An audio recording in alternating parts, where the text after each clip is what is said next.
Embracing life means accepting death, because the only true death is to never live. At least once in our lives, we all have felt scared about death. We don't know what's after it, if there is something after death to begin with.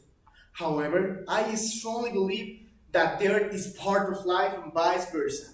Therefore, we should not fear something that everyone will face someday. My name is Irvin Vásquez Figueroa, and this is my TED Talk. Like many of you, sorry about that. Like many of you, the connection I have with this topic is to always avoid anything related with death.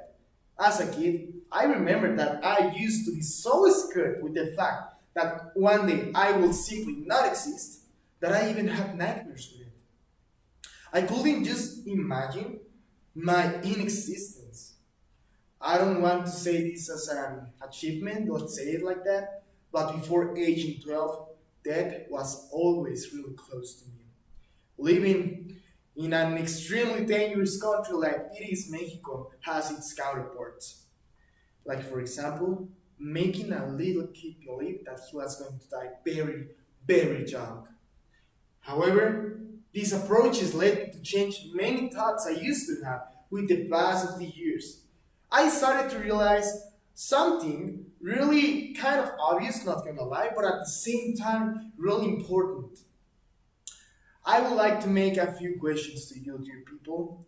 Like, for example, what is the only thing every human has in common?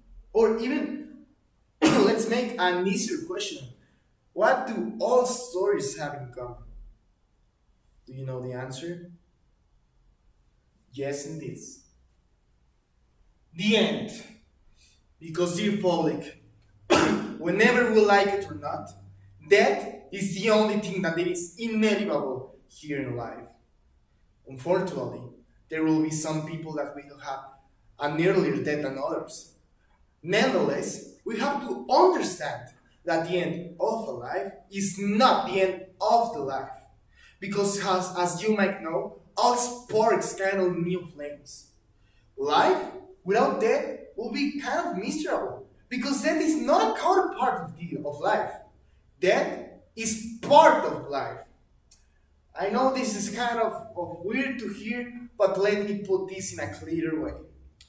I am not an economist, I am an engineer, but there is something called demand theory, in which, on one side, if there are many apples on the market, those apples will have fewer value.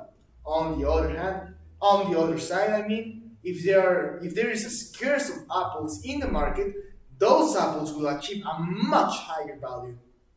It is exactly the same with time here on Earth.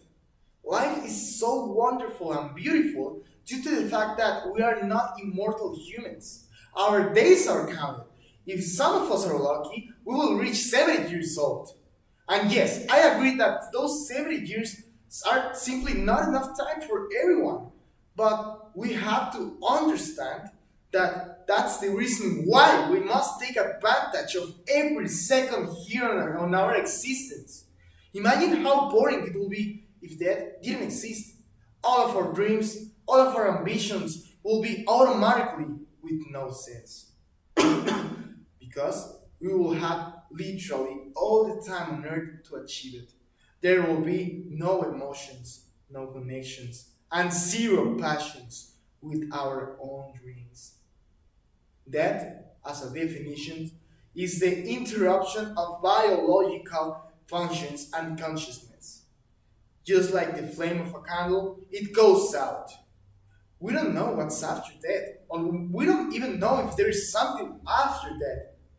But what we know is that before dying, we can share our feelings, our thoughts, our actions with the others. Our legacy is what we leave behind, and that is what it keeps alive here on earth. Just like a candle that before it goes out, it can share its flame. Dear public, please do not be afraid. Do not be afraid of death because you will be afraid of life. Thank you all for being in my TED Talk.